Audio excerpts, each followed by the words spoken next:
All right. What's up, everybody? It's Dylan Dees for Sexy back, and I am I have a lot of gratitude this morning because I have quite a legend sitting next to me, a two-time world champion, Delaney Wallace. Delaney, how are you? I'm doing well, man. Appreciate you having me. Good morning. We are ending the year strong. Yeah. So I really appreciate you ending the year with me like this. Absolutely. Can you give the viewers a little background on who you are, what you do? Or maybe give them a list of what you don't do, because that's shorter of a list. I don't swim in Olympic-sized swimming pools. I think that's my Achilles heel. I won't last very long. But other than that, I do a little bit of everything over the course of my lifetime. But name is Delaney Wallace, aka the world's strongest accountant. And we'll get into that a little bit. But financial planner by trade, but also two-time reigning IPF world champion for the 83 kg powerlifting championship. So, got to win one in South Africa, got to win another one in Malta, fly out to Sheffield, UK in a couple more weeks now. I think it's like 5-6 weeks now. And, see if we can make it to Lithuania in June. So we'll see what happens. That's amazing. So we were connected through other connections, and we've shared stages. We were on a panel in April at one of the biggest conferences in Connecticut for entrepreneurs. Yeah.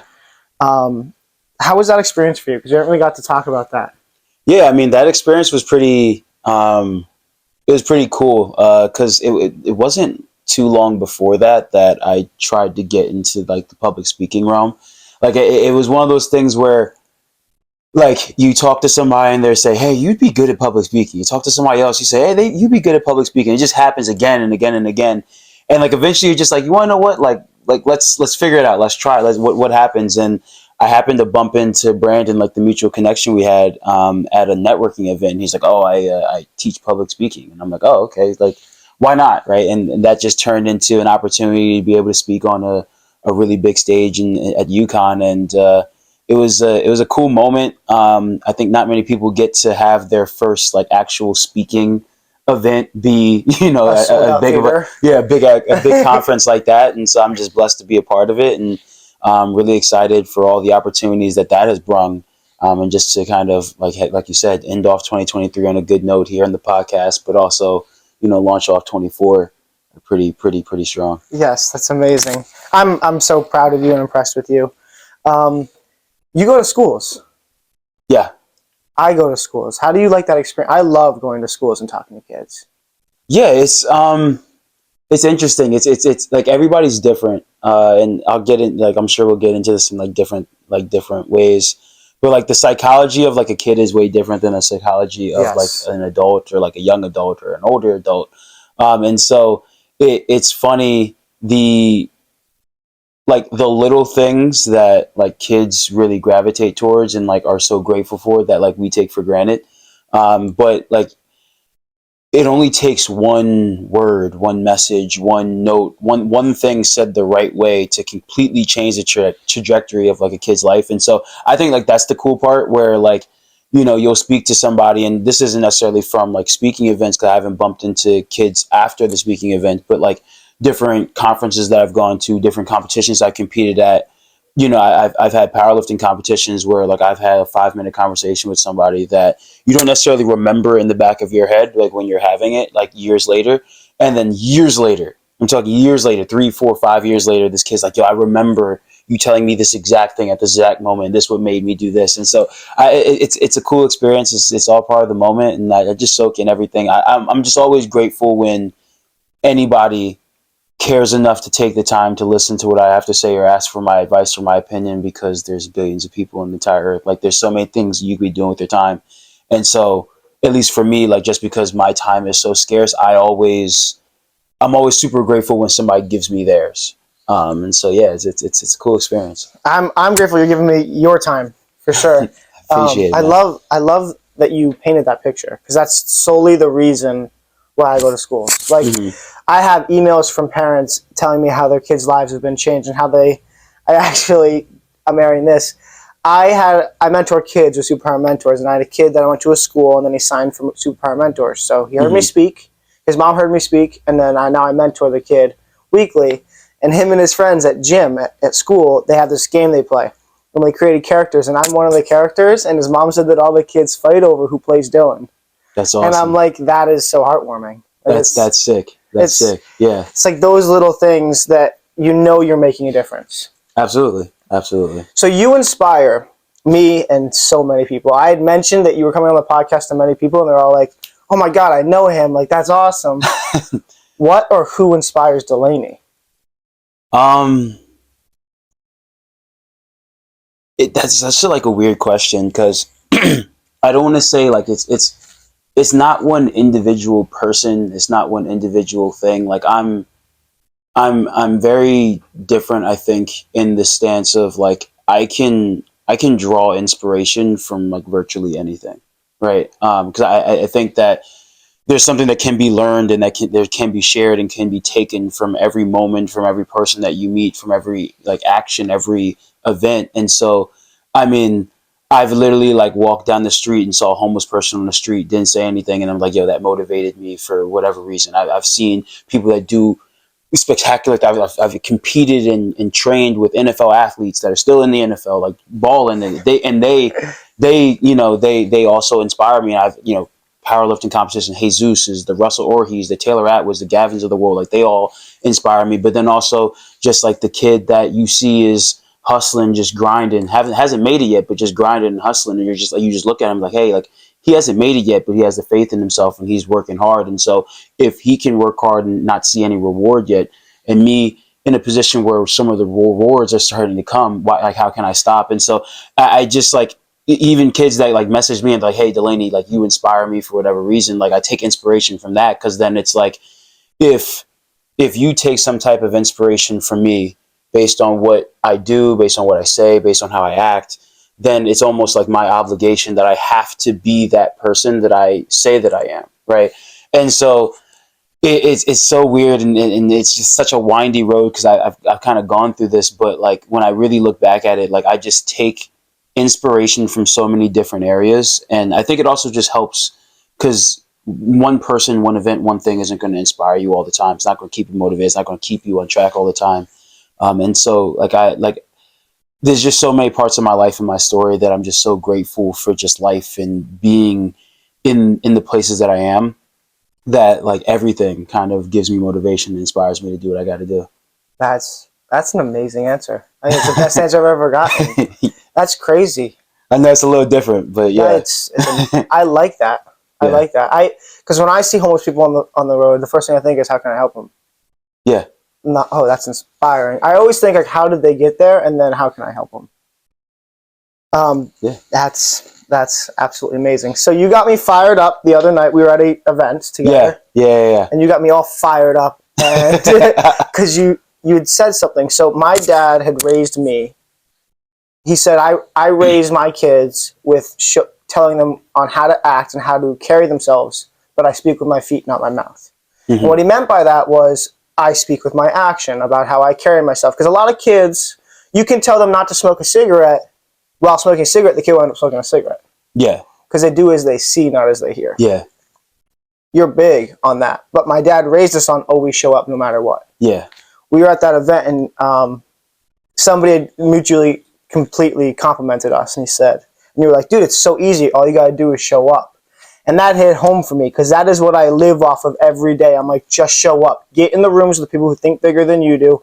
Ask the right questions. Come off hungry. Don't take no for an answer. They say no, come back, hit them again. Can you elaborate and talk on the just showing up, on how that's so different and how it makes everything 10 times bigger than it could ever be? Yeah. So I'm gonna tell like a quick story just so you can kind of understand like my like framing on it. So me and my dad, growing up, like we both, I don't know why, he must have loved it, and I just want to be like my dad, so I loved it too. But we both love like Asian kung fu fighting movies, like the Bruce Lees, the Ip Mans, the Jackie Chans, the Jet Lees, like all those guys, right? And so I just always loved like that Asian culture, like the martial arts and all of that, because it was cool because you're fighting stuff, it's action, right? But there's like this lesson behind like every story, right? And so I forget where I actually heard this story, but I remember this story is like this like proverb, if you will. It's like there was this farmer, right? And one day he woke up and one of his horses had broken out of its stable and he had ran away, right? people of the farm come to the front door of the farmer and they're like, hey, like you lost your only horse. You must be so upset. Like what terrible luck you must have, right? How are you going to run your farm? And the farmer replies, maybe so, maybe not. We'll see. Right? A couple days go by and the horse returns back to the front of the farm. But following was 3 other horses, right? So now he's got 4. And again, the people of the farm come to the front doorstep of the farmer and they say, hey, now you have 4 horses. You're one of the richest people in our entire town. What great luck you must have. You must be so excited. And again, the farmer replies, maybe so, maybe not. We'll see. And a couple of days go by and the farmer's son's breaking in one of the wild horses. He falls off and breaks his leg. And again, the people of the town come to the front doorstep of the farmer and they're like, hey, your son, your only son, broke his leg. Now you have to run this entire farm by yourself. What terrible luck you must have. You must be so upset. And again, the farmer replies, maybe so, maybe not.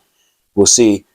A couple of weeks go by and the National Guard of the town of the country comes to the front doorstep of all the people of the town and they're taking all the able-bodied men to fight in the war they're in. But they leave his son. Why? Because he has a broken leg. And again, people of the town come to the front doorstep of the farmer and they say, hey, your son's life is spared. You must be so excited. What great luck you must have. And again, the farmer replies, maybe so, maybe not. We'll see.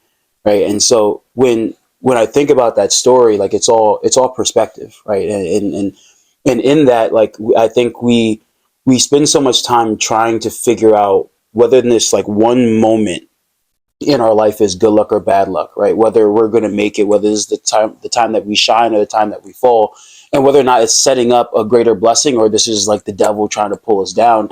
And the fact of the matter is, like, we don't know whether or not an event in our life was good luck or bad until the last breath we take on this earth, right? And so taking brain power, taking space, taking energy, trying to figure out and debate with yourself or God or whoever it is that you whatever it is that you believe in, like it's pointless, right? And so what I have found is that regardless of whether you think it's good luck or bad luck or an event in your life is happening, just showing up and just coming back to the next play, taking the next step, going again, doing it again, going again, going again. That's the only way that you'll actually see whether or not it was actually a setup for something great or actually it was just bad luck, in which case you just move forward, right? And so for me, like, there's just so many points in my life that like I could go back to and I'm like, yo, like I remember looking in the mirror, I'm like, yo, I don't know if I'm gonna make it. I don't know if I can do this, I don't know if I can do that. And then like I look where I am right now and I'm like, wow, if this one event didn't happen, I wouldn't have met this person that moved me here, that allowed me to meet this person, that then allowed me to do this, that then led to 2 world championships, that then led to being one of the top advisors at my company, to then led to this blessing. And so like showing up, like just showing up day in and day out is so important to me. And I believe in like this one small thing so much. And it's so simple that it seems like it's like a cop out of an answer when somebody asks you like, hey, like what's the secret? Like so many times, like especially like powerlifting, right? Not many people care too much about like the finance end as like as a young kid, but like powerlifting, right? Because you can see the physical weight being moved, right? Everybody's like, hey, what's the secret? How did you do it? Yeah. What happened? What's this? What's that? Because I haven't been in the sport for very long. When you look at it, like at its core, and most of the kids look at me with this like confused face when I say it's like, yo, just show up every day.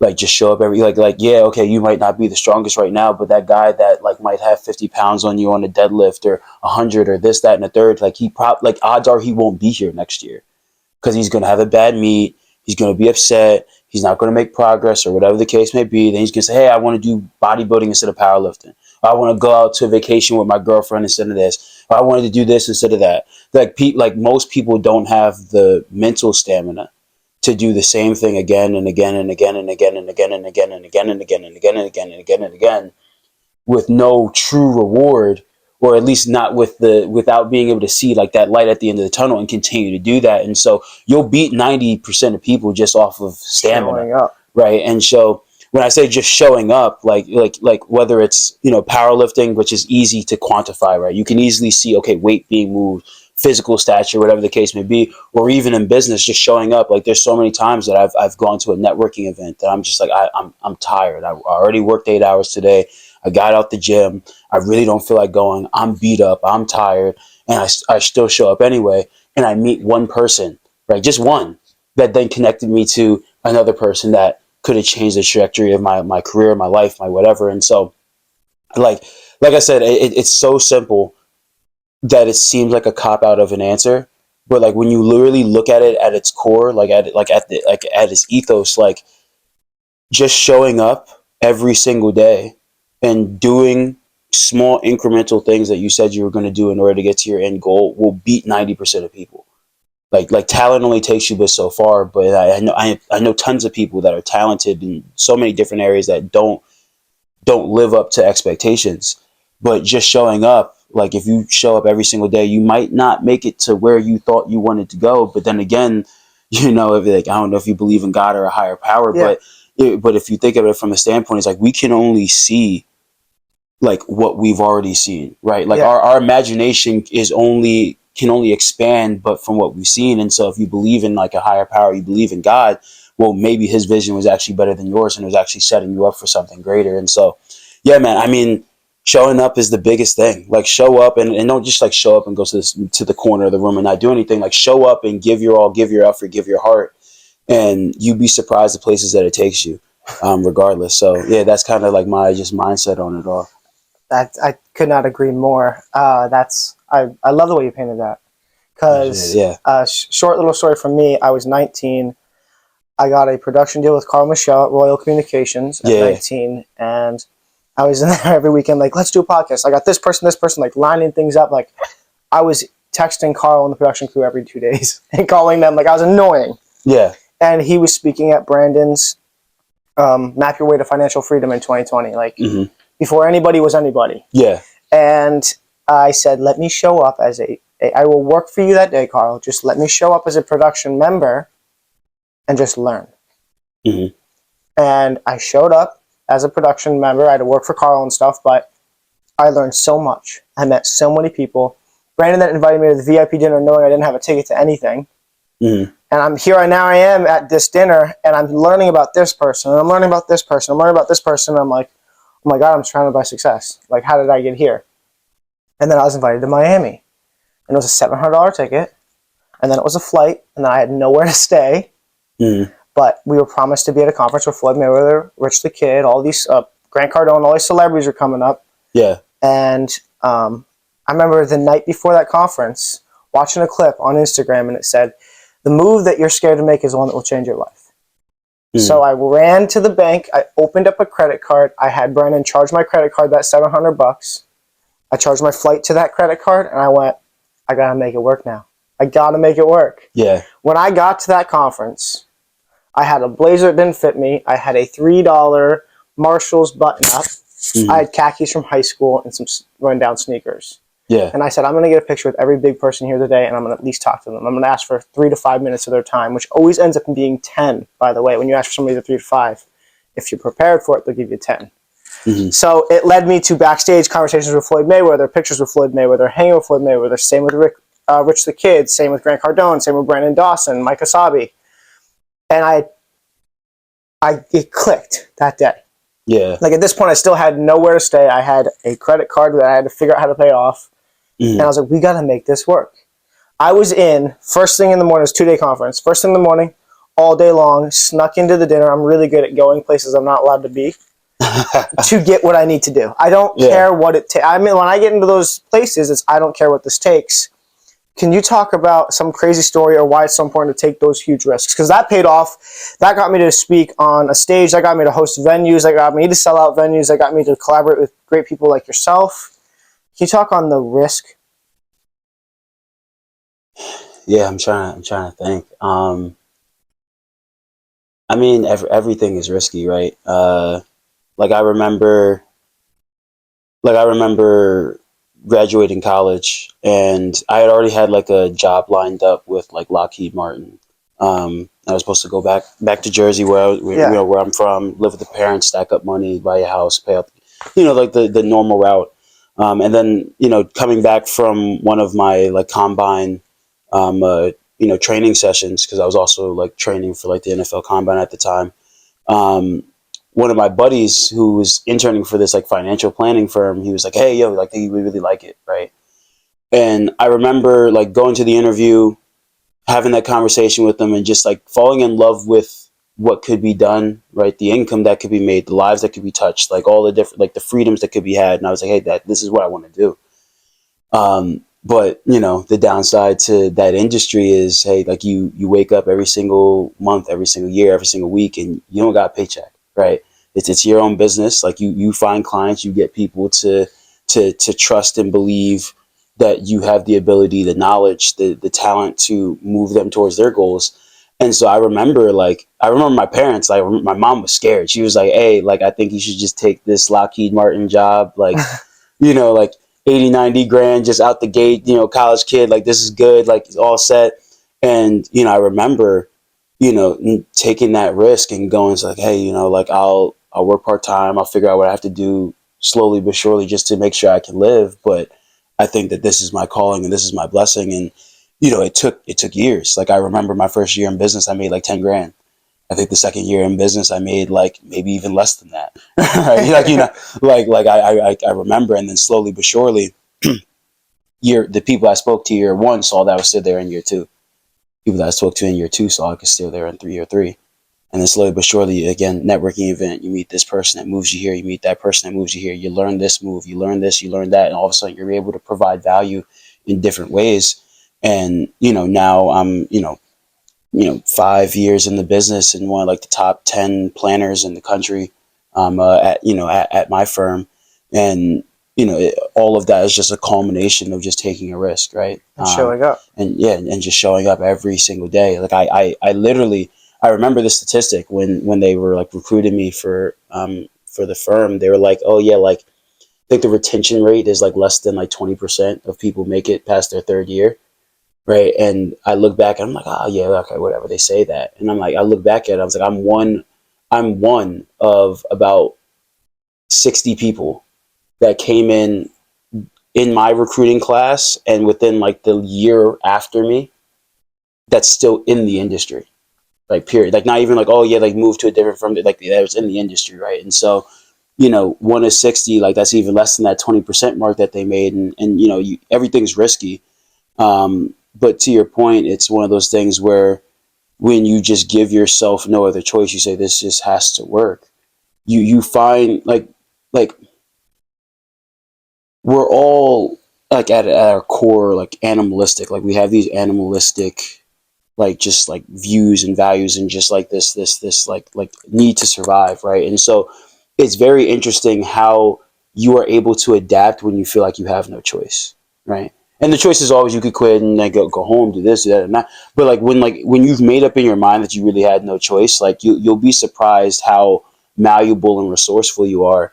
And yeah, man, I mean, like that's like one simple thing. Like you give up a guaranteed paycheck to go do something you have no clue what to do. You get your licenses and it's just baptism by fire. Like, hey, go find clients, right? Yeah. And now at like a 20-something-year-old kid, you got to have people trust you with hundreds of thousands of dollars or with their hopes, their dreams, their aspirations, their children's hopes, dreams, and aspirations, right? That's what it all comes down to, like from a planning standpoint. Like you're molding and directing people's lives, right?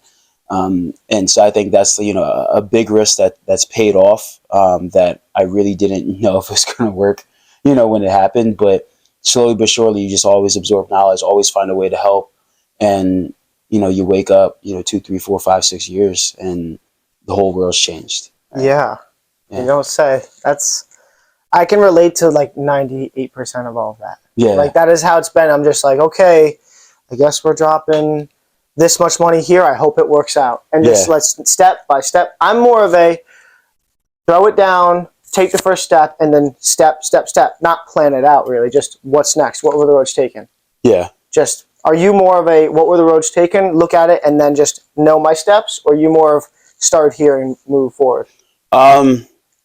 It depends, right? So I don't think that I'm just like, hey, I see a shiny toy and I just throw it down. Like I especially now I have a very clear vision as to like what it is that I want to accomplish, who I want to be, at least in the short term, right? We never know what happens 10, 15, 30, 40, 50 years from now. And so I always look at something, I'm say, okay, hey, at its core, right, does this move me closer to the end result that I want, or does this distract me from where I want to go? And if the answer is that it distracts me, then I move on. Yeah. But if the answer is yes, then I always like I take like a day. I look at it, I'm like, all right, cool. And within that day, I found out, okay, how am I going to do this, right? And then two, just because that's the planner in me, I always have a backup plan because I know something's going to go wrong. And that backup plan isn't that like the exit strategy. It's the, okay, hey, if something goes wrong and goes left, how can I get it back on track? Like what might happen wrong along that path? So when there is something that happens, I'm prepared for it. So like I'm very much so like a baptism by fire type of guy. Like as long as I can quantify that this is moving me closer to where I want to be, then I take that leap. And I'm pretty resourceful. I'm pretty quick on my feet with just coming up with like random solutions that people would have never thought of. But hey, I mean, that's also what like planning's about, right? Yes. Finding solutions that people don't think of. Right? Yes, I'm big on who has the results I want. Yeah. How can I get with them right now? Yeah. Like if that's spending $7,000 on a trip to Miami, we're going to Miami. And if I don't have it, I'll figure that part out and pay it off when I was younger. Yeah.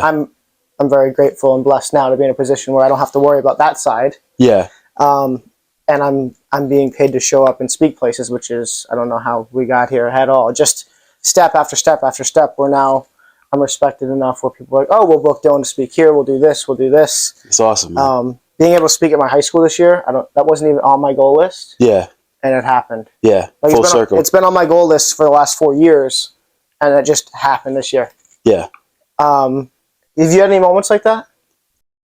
I mean, there's been a ton of moments. I mean, I remember it was like the end of my first year in like the financial services industry, and I was like I said, I think I made like $10,000. like that's how much like all the licenses and all the other stuff, gas costs. Like I made no money, right? I was like still working part time at CVS, making more money, bagging CVS stuff for like $25 an hour than I was, actually, doing what I wanted to be my career. And so my general manager at the time, there was this conference called the CAAFP, so Conference of African American Financial Professionals. And he said, hey, I think it would be good for you to go to this. I'll split some of the costs with you. Cause I want you to like learn and blah, blah, blah. And obviously like he wants me to do well, cause if I do well, he makes money. Right. So it all kind of one hand washes the other. And I remember going to the conference and not really understanding why I was there. I was like, I want to learn, but I don't understand like how I can actually apply some of the stuff that I'm learning. I feel lost. Like there's a bunch of people they're all making good money. They're talking about these things I can't even comprehend at the present moment in time. I felt out of place. I didn't feel like I belonged there, but I'm like, hey, okay, I'm just soaking it in. And fast forward 4 years now, 5 years now, one of the two, something like that. Time flies. I actually spoke at that same conference. How'd that feel? And so I remember like opening up that talk, and I was talking about like a very, very niche style of tax planning for business owners that like maybe a handful of people in the country actually know how to execute on.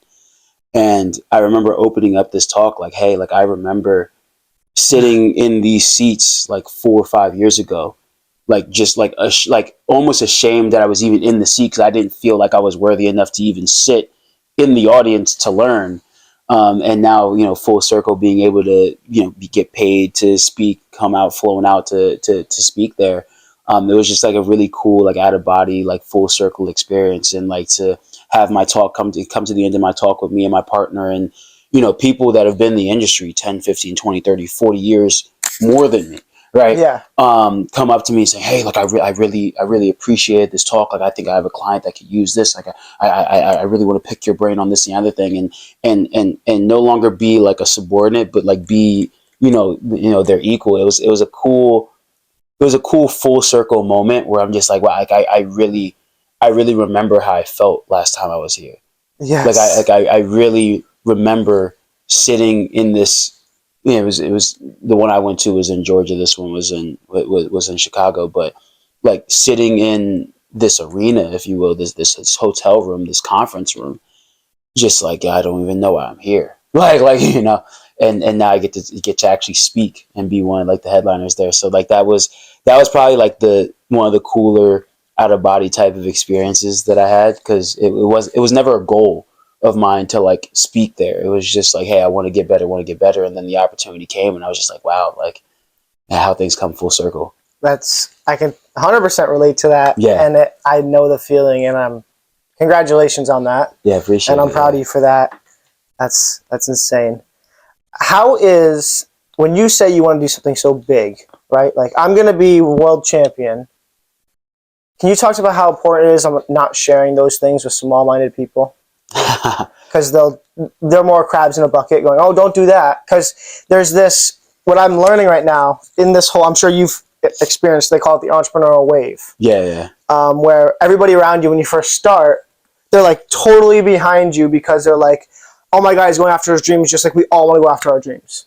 And then when you start accomplishing them, you remind them that they didn't go after their dreams. So they start to be like, nah, I don't like, or I don't support. And then you really hit it and they're like, oh, I support now. Can you talk about how important it is to be around the right people, like-minded, plus ones, Brandon calls them? Yeah. You're actually going to hate me because I have a slightly different take on it. Hit me. I don't hate anyone. I mean that loosely. So in terms of like, so part of it I agree with, but like, I guess the first kind of part to it, like not sharing it with small-minded people. Like I have a slightly, again, going back to like, I draw inspiration from everywhere. It's like I share what I want to do with everybody. Yeah. Like if you ask me, like I'll tell you, right? Yeah. It doesn't matter like who you are, what you're doing, what you think is possible, whatever the case may be. Because there's two things that are going to happen, right? Maybe three, right? You're the neutral in the middle, is you get kind of no response from it, and okay, that's it. But the really two that people remember, it's like you either get those people that are like, hell yeah, oh my God, like this is great, like keep going, I see the vision, I believe in you. Yes. Or you get those people like, oh no, that's too big, it's not possible, this and third, blah blah blah blah blah blah. And you can draw inspiration from both those sides, right? Yeah. The people that believe in you is like, okay, well, if they believe in me, I want to honor that belief and push myself further. And the people that don't believe in you, it's that's where like you have that like that athlete mentality, that dog in you, like, all right, you're like, hey, I'm different, like I'm the one, like I can do it, I will do it, and you're gonna watch me do it, right? But then also like to that point, it's if you also look at it from the standpoint of those people feel that way because they didn't go after their dreams or goals or aspirations, or maybe they're not giving full effort, maybe they're not showing up, whatever the case may be. Like one thing that I pride myself more than anything else, right? Here's an actual story to kind of back that up. One of my friends at my gym, one of his boys just like moved back into the area. And so he's like working at our gym now, or the gym that I work out at. And before he even met me, him and Mike, my boy, like we're just like talking about the gym and all this other stuff. And I guess he had seen me walk by or lifting or whatever. He's like, oh, yo, Delaney, like, yo, that dude looks like strong or big or whatever the term was. And he's like, yo, that's crazy. And the first response that my boy gave was like, oh yeah, no, like Delaney, he's a world champion. Like, and not he's strong, not he's talented, not this. It's like, no, he's the hardest worker in this room. Like, period. Like he doesn't smoke, he doesn't drink, he goes to bed, he doesn't he is a practitioner of doing what he said he's gonna do. Right. And he didn't have to say that, right? Like, no. I wasn't in the room. Like, you can say whatever you want. And when you're not in the room, people will really tell people how they feel about you. And later on, that kind of came back to me because I ended up meeting like one of my friend's boys, and he was like, yeah, like Tommy told me about you. He was like, yeah, he said you work hard. He's like, you don't take a day off.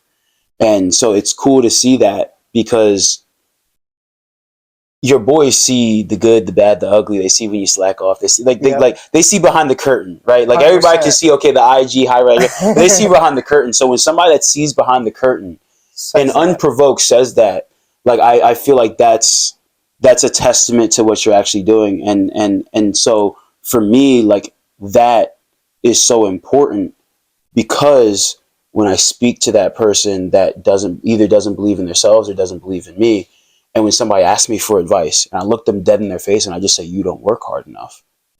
And I like without stuttering, like no emotion, I'm not joking, not a laugh. Yep. Like most people, when I first say that, and I've had those conversations, most people don't ask me for advice because they know I'll give them the real one. They'll be mad. They'll get mad at first. And then they'll watch me look them dead in their eyes and say, you don't work hard enough. and then they realize that I'm serious. And when they look at me, because the first thing they're going to do is they're going to try to put, Throw back. throw chinks in your armor and say, Yes. okay, well, you don't do this, you don't do that.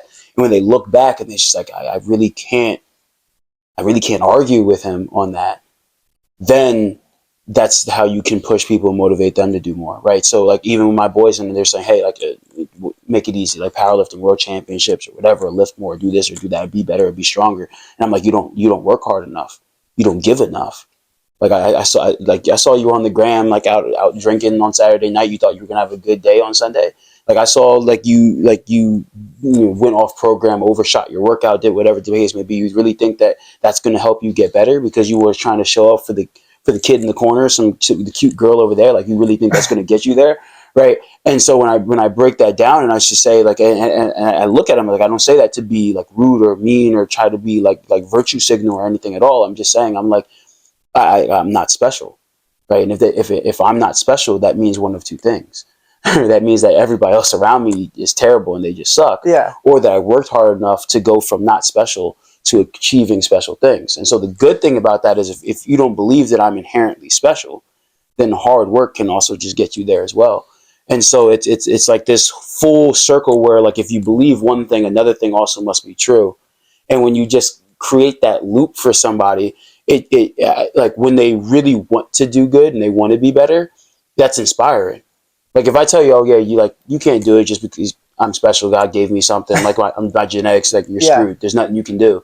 Like that's depressing, right? But if somebody tells me, oh yo, the world is in your hands if you just go take it, well, that's pretty, because my destiny is actually in my hands. Like that's empowering. Yes. Right? And so bringing this all full circle, like I share every goal, every dream, every aspiration that I possibly can with anybody that asks me, whether they're small minded or not.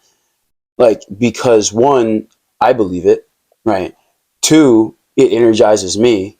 Three, whether you believe in me or whether you don't, that's going to drive me to do more. Because like let's be honest, yeah. the last thing we ever want to do, I'm sure you dated a girlfriend and you knew you were wrong for something, y'all argue, you knew we were wrong and you're still arguing because you just don't want to admit that you're wrong. like that's just a human thing. Like we don't want to admit that we're wrong. And so why would I want to tell you that I want to accomplish all of these big things and then slack off knowing that you're waiting for me to fail? Well, I don't want to come back to you and say that you were right. I don't want to be wrong. And so again, another kind of piece of inspiration and motivation on those days that maybe the people that believe in you just aren't enough at that present moment in time. And so that's why I say, like, I pull inspiration for so many different ways and so many different like aspects and like small things that sometimes are probably completely made up in my head, right? Like, you know, like every athlete had that moment where like, yo, they're wishing on my downfall. Yeah. And, like, cause you just need that to just push you through. But yeah, I mean, I 100% share with everybody because I think there's inspiration and motivation to be driven from that. But to your other point, that doesn't mean that I hang out with them. Yes. That doesn't mean that I give them a disproportionate amount of my time. I'll tell you what I'm doing. You can help me, you cannot, you can be with me, whatever. And I know where to place you in like my ecosystem. But I always try to be in rooms with people that are better than me. And I might be better than them in some aspect, but they're better. Somebody's better than you in some aspect of their life. And so there's always something to learn. Again, going back to, I think that you can learn and get inspiration, motivation, or something from everybody. Yes. So I always try to look at, okay, what is this person doing that's better than me in this area, in that area, whether it's speaking, whether it's lifting, whether it's finance, whether it's this, whether it's that, whether it's communication, whether it's psychology. Like what is that small thing that I can learn and take from them? And then I use that to just kind of, again, stop, pile it on, one more chip, 1% better every day. And so that's what I do. And so I've been notorious for somehow just, again, like you said, like just being in rooms with people that are 100% better than me, but in every way, shape, or form that I can kind of quantify. But you carry yourself like you belong there, and they'll treat you like you belong there till you do actually belong there. Yes. And so to your point, you want to hang out with the people that are, net positive, right? And plus, right? Those are the people that I give a majority of my time to. But I do think that there's a lot to be had and a lot to be gained and a lot to be had to just also sharing with everyone, right? I think negativity in some cases can Will be a motivate you. positive, Yes. outcome for you. That's Yeah. awesome. Long-winded answer to a very simple question. I being used to being an athlete, the negative does motivate me a lot too. Like, oh, if you don't believe in me, then watch. Yeah. Because your haters will watch you. You might as well give them a show. Yeah, absolutely. What what would you say the biggest life lesson this last 4 or 5 years you've learned is?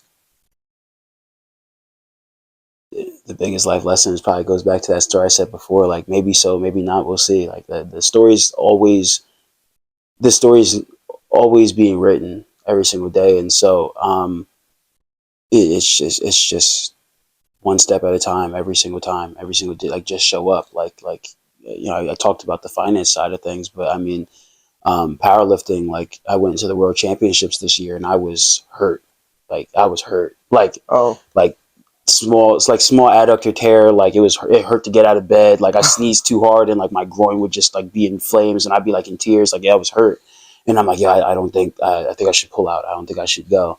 Right. And then I just remember like, hey, just show up. Like everybody else like you're not beaten until the day comes and they actually outlift you. Right. And then you just show up, you put in the work day and chip away. And you come out the other side a 2-time world champion just because you showed up and you didn't stop, right? I could have not shown up, right? And I'm still coming back from that injury, right? Like the wheels really fell off after the world championship. I couldn't lift at all. Like I was like 2 months ago, I was like squatting like one plate, like on a like I was squatting the bar with pain, right? And again, like going into this new meet, it's like okay, hey, just day by day. What can I do? Okay, rehab. What can I do? A little bit better every single time, and it slowly started to come together. And it's like I'm looking at you right now, saying, "Hey, I'm about to fly out to Sheffield, UK, on February 10th to go compete against the top 23 athletes in my sport in the world," and I don't know if I'm ready.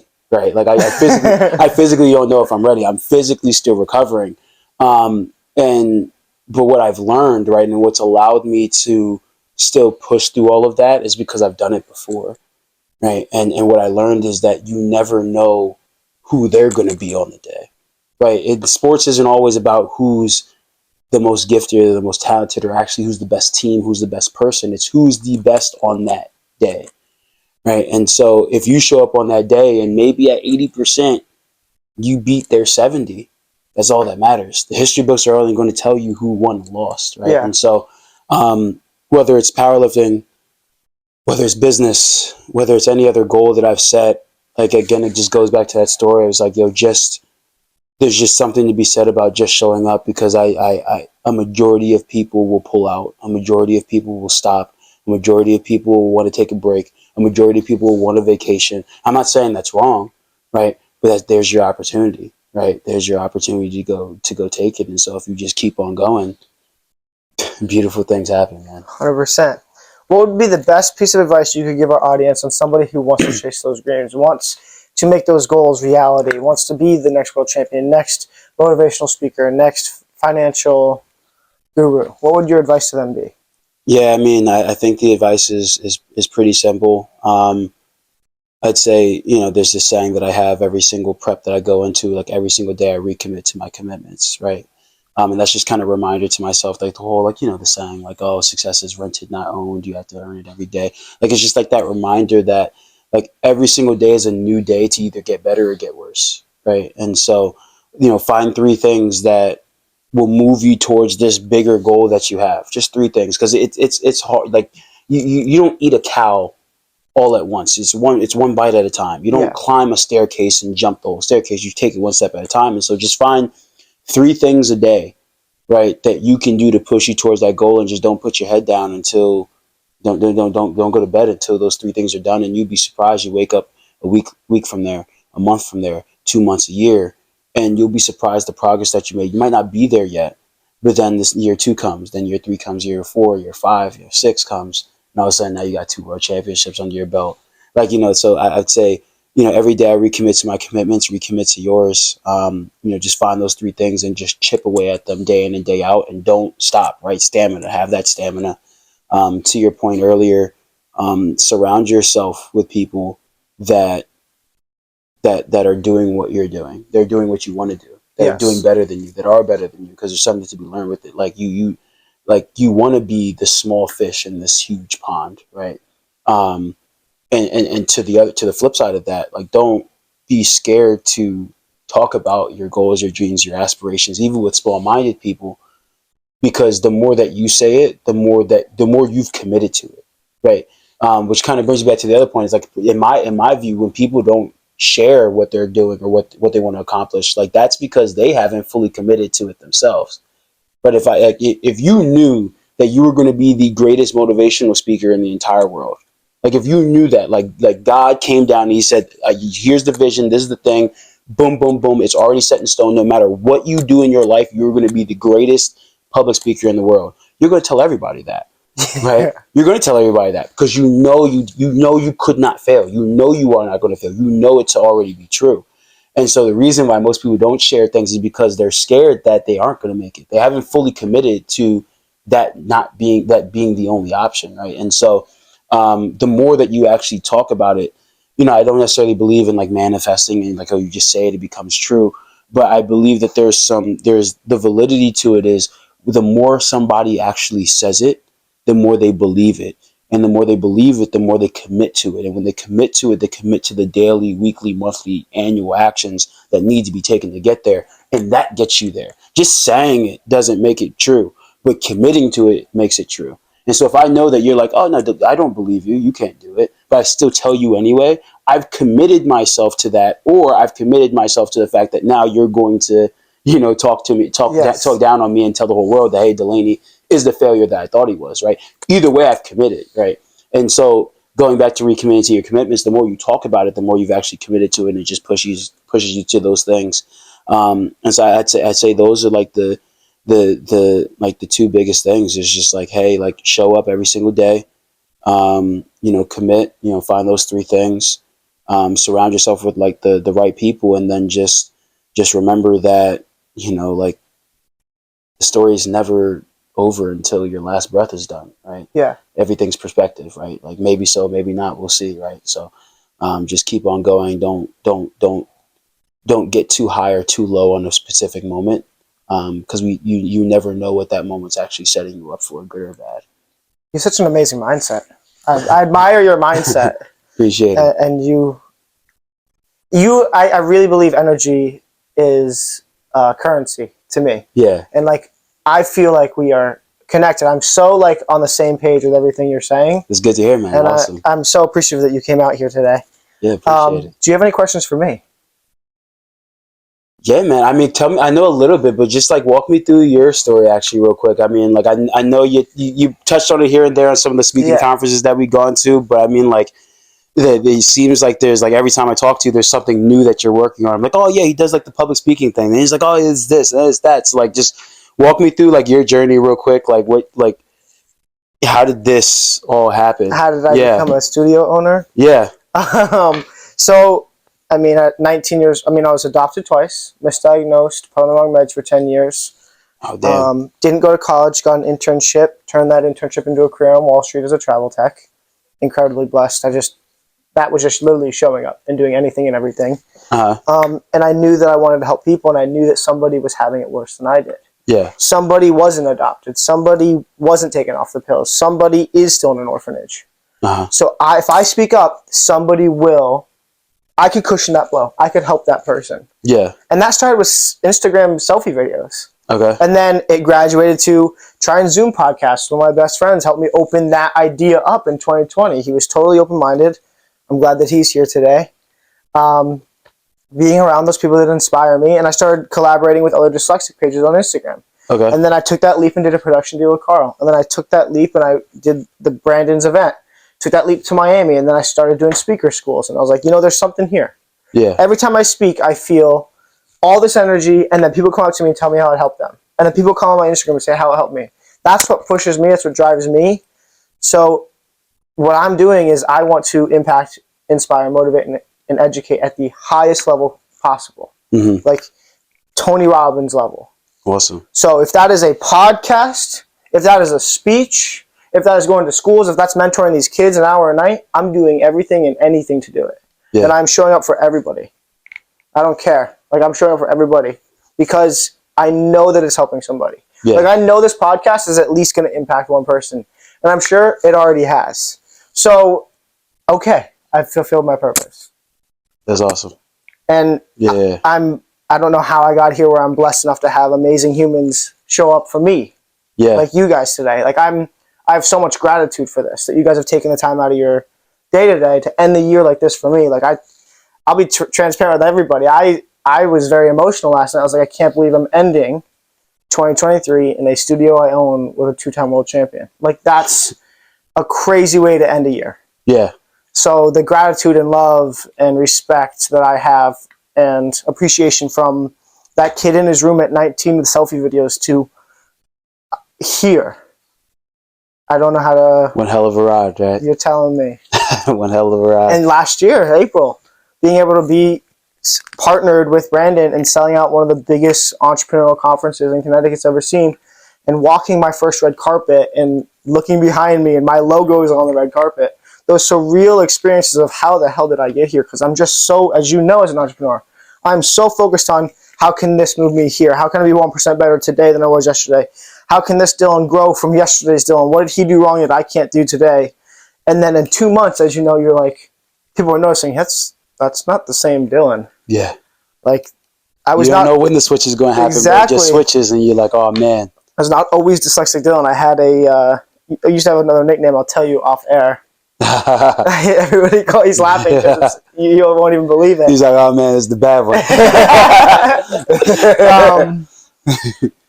And I've been able to impact thousands of people. I had somebody come up to me, I said it many times on air now, telling me that he didn't commit suicide because of one of my speeches. That's what's up. So that's crazy. Is like that, going to homeschool. Like it's just, I have so much gratitude, I think. Yeah. Just wanting to help people and showing up, just how many people are willing to show up for me is just, wow, thank you. Yeah, nah, for sure, man. It sounds like, and something else I think about all the time is like you look back and you're just like, there's so many moments in my life that things could have gone so much worse. Yeah. Like so much worse. And so then you should say, hey, like in those times where I'm like, yo, like this really sucks. Like this really sucks. Like you go back to those moments that you really felt that and you're just like, if I made it through that, then like the growing pain, and I'm sure like, you know, owning your own studio, it has its growing pains. There's stuff that happens, right? So when stuff hits the fan and like things are on fire, you're like, you want to know what? Like I went through all these other things. Like this is nothing in comparison to that. So if I made it through that, then, and it's just like, again, like you said, like it just one step in front of the other is like the next one, next one, next one. You just keep on going. You wake up, you're just like, yo, you're in the crib with your boys just talking about, yo, like how did we make it out?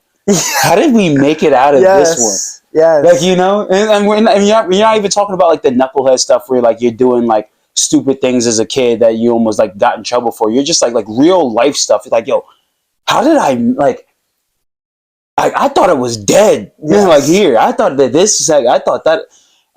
So yeah, no, that's awesome to hear, man. Yeah, and it was special. I had a moment last night. I mean, me and Shane just opened it at our grand opening. I'll be transparent. Me and Shane opened the studio grand opening day, and we took 2 shots of tequila, and we just sat here. We played music, and we danced for an hour. We didn't say one word. We just danced. That's it. And it was like, we did it. Like, yeah. Hell yeah. Those moments. Like, last night I had another friend I grew up with, and we did a little podcast, and he did the same thing. He was like, thank you. Like, this is crazy. I'm so proud of you. Like, we're ending the year in your studio. This is wild. And I was like, you know what the funny thing is? He asked me a question. I'm about to ask you too. He goes, Dylan, looking back on 2023, did you accomplish all your goals? I go, it's funny you asked me that. I had a list of goals, and I not only accomplished them, but I blew them out of the water 10 times. Like, this was not on my goal list. Mm-hmm. The A to B was not on my goal list. Mm-hmm. Collaborating with the big people that I did was not on my goal list. Becoming best friends with Craig Siegel and flying to LA with him was not on my goal list. All that stuff just happened after everything was hit. And now I'm looking, I'm like, I 10x'd everything. Yeah. And how, I don't have an answer, but the gratitude is immense. Yeah. How was your 2023 goal list? My goal list was interesting. It's like some things I definitely hit and definitely, you know, surpassed them. Some things I fell short on or missed. And then also at the same time, I think my goals and my vision changed, right? Which also like, you know, leads to some of it all. And so I think I have, an even bigger vision. I think I have even bigger perspective. And so net overall, I was looking back, like the same thing that you are looking back. I'm like, yo, like how am I here where I am now? Um, every year I think that I'm thinking like bigger and like I have Yes. these big goals and dreams and aspirations. That's why I said like we can only imagine and only envision like things that we've seen, right? And every year, and this one was probably the biggest one of them all, was like my vision expanded so much more. Like the things I thought were possible, like some of the goals that I didn't hit was because I just said, hey, like this isn't the right goal. Yeah. Like I thought too small, and this is gonna put me in a position where like I look back 5-10 years from now that I actually don't want to be in. And so yeah, I mean, like 2023 was a blessing. Like there was a lot of goals that I blew out the water. There were some that I completely missed. But for me, I think the thing that sticks with me the most, and that I remember the most, because this past couple of weeks now that business has died down, like Holiday season. year end holiday type of time. So I use it kind of reflect business planning, all that stuff. Yeah, like the vision that I had, I don't even really think was like conceivably possible 4 years ago, right? Um, and the vision that I had is just so it have now is just even exponentially bigger than what I thought was going to be possible at the beginning of this year, right? And so that just comes to like again connecting with people like yourself, going to different conferences, going out of my comfort zone, saying yes to the things that I believe is going to push me towards my goal before letting common sense that people would say like kind of move you from taking risks or whatever. So yeah, I mean, 2023 was great. I'm excited for it. I was actually texting one of my friends the other day, yesterday actually, and I was like, yo, I can't wait for 2024. I kind of like I don't care about the New Year's party. I don't care about like all this other stuff. I'm like I kind of want it to be 2024 already, so everybody can get themselves back to work. Because I feel like I'm the only one that kind of wants to get back to work right now because we're in the holiday thing. Being a gym rat, you might want to be careful about what you're about to ask for. And I'm ready to go. No, so yeah, I'll tell you this. One of the perks, and I don't leverage things often, but one of the perks is when you win a couple of rings. When you go to the gym, you're like, hey, I need this piece of equipment. People are pretty. They make sure that you're taken care of. So yeah, the guys over there, they're dope. They're great. They support me a ton, and so especially as we get closer to prep, there's not too much chaos that's going on, and I guess also the benefits of being in such a niche sport like powerlifting is like not many people venture off to my section of the gym anyway. So it's more his side on the bodybuilding side where people start taking up all the cable curls and all that. But yeah, man, I'm just ready for 2024 to go. A lot of big things on the horizon. A lot of big things on the horizon, and yeah, they're already in the works. I'm excited for you. Do you have a final message to our audience that you can leave them with? Yeah, man. I'd say my final message for y'all is just think bigger, keep going, keep persevering. Like look back at those moments and times that like you're looking in the mirror, you're looking up at God or Allah, or whoever it is that you believe in, and you're like questioning like, hey, like why is this happening to me? And just understand that like everything is perspective. Like your life your life story has still yet to be written. And if you just keep on going, keep on taking the next step, keep on going again and again and again and again and again. I can't promise you where you're going to end up, but I promise you you'll end up in a better spot than where you are right now. And so understand that nobody at the top, regardless of what you think is special, not myself, not any other world champion, not any football player, basketball player, singer, musician, whatever. And I say that not to be disrespectful to them, but actually to respect the fact that means that they worked extremely hard. And the benefit to that is if they're not inherently special and they got there, then hard work can get you there as well, right? And so don't be, and I think my last thing is don't be so married to what you think the end destination is supposed to be. Because maybe, just maybe, you just don't have the foresight and the vision to figure out or to see what your actually end destination could be. So, I mean, those are my last words. Just recommit to your commitments every single day. Keep it going. Keep hustling. Keep grinding. It can always be worse. And so, with that being said, peace out for 2023. Thank you for sitting down. You're the man. Appreciate you, bro.